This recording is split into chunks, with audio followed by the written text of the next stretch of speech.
Thank you. Hello, Jim. You want to go ahead and introduce yourself? Yes, I'm Jim Rossman. I live on 178th Avenue in Elk River.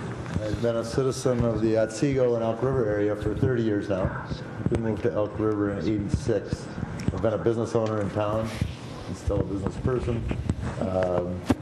And I've really been looking at how we can help the city generate more revenue, and how we can do that by use of the Mississippi River. I'm really a river advocate, and I think if I could educate first, inform a little bit, and also create some awareness that there's a lot more to this story than what most people believe, or maybe have even thought about as far as the use of the river.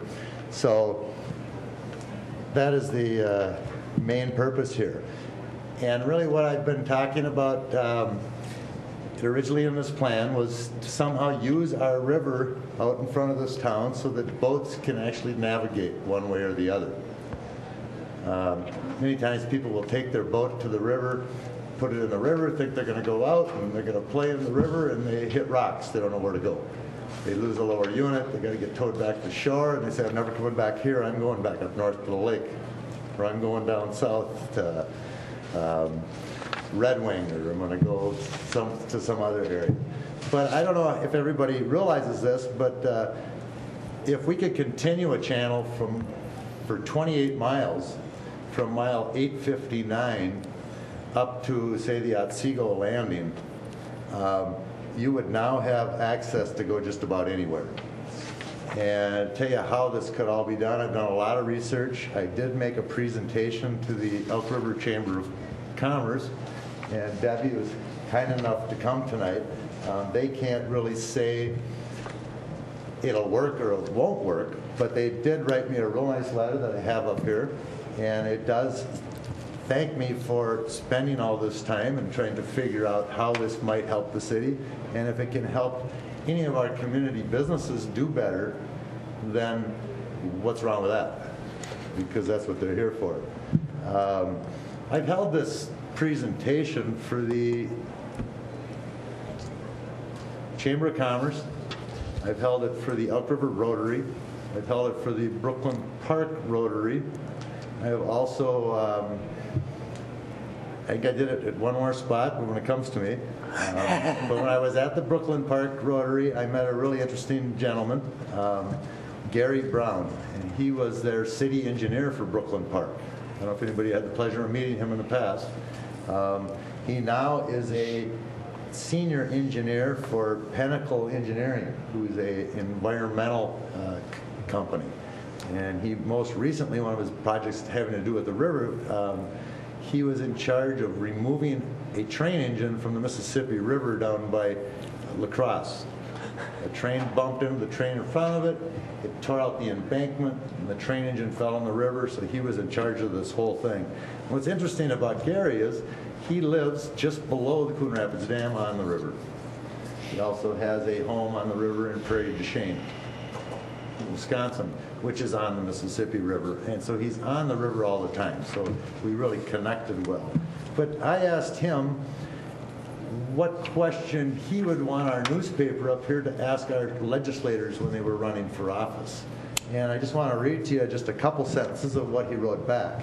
It says, I would point out that the technology has changed dramatically in the last few years that would enable a contractor to locate and remove obstacles, or at least be able to make these possible rock outcroppings so that voters would feel safe to use the river as they do on Lake Minnetonka. Look at how that impacts our economy. Why hasn't the DNR used the funds they are currently receiving from the recent approved tax to at least prepare a feasibility study to provide navigation to the stretch of the river? And farther down below, he says that I would think that the state would be looking for a project that would provide more people an opportunity to enjoy their natural resource, Mississippi River, and to provide businesses along the way the benefit to increased boat traffic, restaurants, fueling facilities, boats, jet ski sales, etc. So with that in mind, this channel could really be made safe by just moving some rocks. There might be some dredging, but we're not talking about shoreline setbacks in this case. We're not discussing any of that. Water runoff, we're discussing in the water. If you look at our channel here, we had a channel in this area. It was built in the 1850s. If you had a chance, you could look at some of these pictures down here. There's actually a 1898 Army Corps of Engineer map of our river through here. And it's quite interesting because we had a channel, we had paddle wheelers that went from Upper St. Anthony Falls all the way to St. Cloud. Horses would bring people and drop them off at Lower St. Anthony Falls, you know, or both paddle wheelers, where they get in a horse and trailer, come up the stream, get in the boat, and go north. I don't know if anybody knows Arnie Engstrom when I talk about river history and how this town was built because of the river. We probably wouldn't be here if it wasn't for that. But how would this help Elk River, which I'm sure is important to all of you? Think about how the river helps other communities. It's just one way to start thinking about it. Think about Red Wing, think about Prescott, think about Wabasha, think about Lake City, Minnesota, going all the way down the river as far as you might go. The river gets used and it brings money to those communities.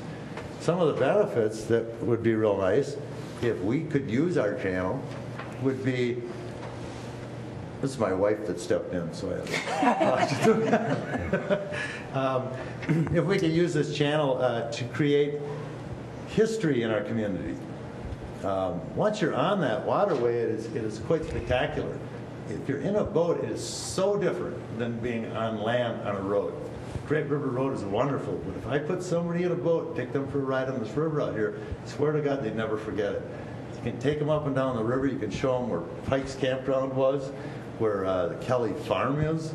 You can show them where the Indian Wars were, where the Elk River and the Mississippi come together, where the ferry crossings were. There was one, I don't know if a lot of you even know this, it was a ferry crossing at the Parish Avenue at the Otsego Landing. Do you know where that is? By the old town hall? There was a ferry crossing that came there at the end of 178th Avenue. It's just remarkable what you see down there besides the wildlife. Deer swimming from one island to the next, eagles everywhere. If we had a channel without regard to the Coon Rapids Dam, we would also be the farthest north destination for the entire Mississippi River system. So if you can imagine that, right now you come upstream, Upper St. Anthony Falls is the last lock. And if a boat could get all the way here, people would want to come here. My wife and I travel on the river quite a bit, and we've talked to lots of people, and they've all said if you could come this far, they'd do it. We know a lot of people that have come to Upper St. Anthony Falls just because they could do it. So thinking of our economy, business opportunities would multiply. And tax revenue with the value of those businesses and the real estate would also increase.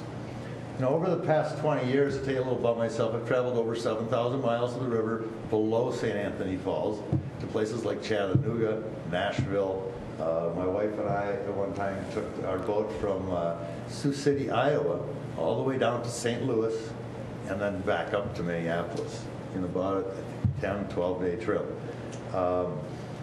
We passed so many campsites along the way that said Lewis and Clark camped here, Lewis and Clark camped here, Lewis and Clark camped there. So what we did then, when we changed the name of our boat to Lois and Clark.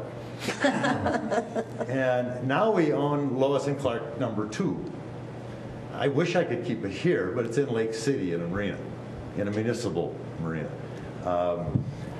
And we live on the river here. We use the river here all the time between St. Cloud and the Coon Rapids Dam.